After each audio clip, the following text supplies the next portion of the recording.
ভয় নাই, আমার মৃত্যুর কোনো ভয় নেই। টিভি বা পুলিশের আর্মিদের কাছে বলবো যে গুলি কর, আমাকে গুলি কর। আর আরেকটা চাই যে হাসিনা যেন এই প্রধানমন্ত্রীর চেয়ার থেকে সরে যায় এবং মিজানুর রহমান আজাদ যেন বসে যায়। করে যারা যেন জান্নাতবাসী হন আর হাসিনা যেন জাহান্নামবাসী হোক। কারণ সে যে অকারণে মানে বলেছে, সে কিন্তু একটা মিথ্যা কথা বলেছিল। প্রথমে বলেছিল যে রাজাকারের বাচ্চারা কোটা পাবে না, মুক্তিযোদ্ধারা পাবে বলে। আর আবার পরে বলছে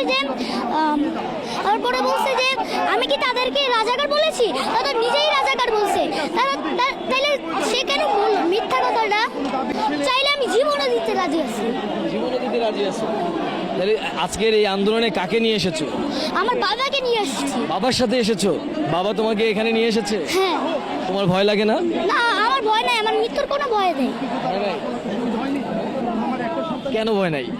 কারণ যে ভাইয়েরা আমাদের ভবিষ্যৎ চিনে মানে ইয়া করে যে শহীদ হয়েছে, তাদের জন্য আমরাও জীবন দিতে পারি না। টিভি বা পুলিশের আর্মিদের কাছে বলবো যে গুলি কর, আমাকে গুলি কর। ঠিক আছে।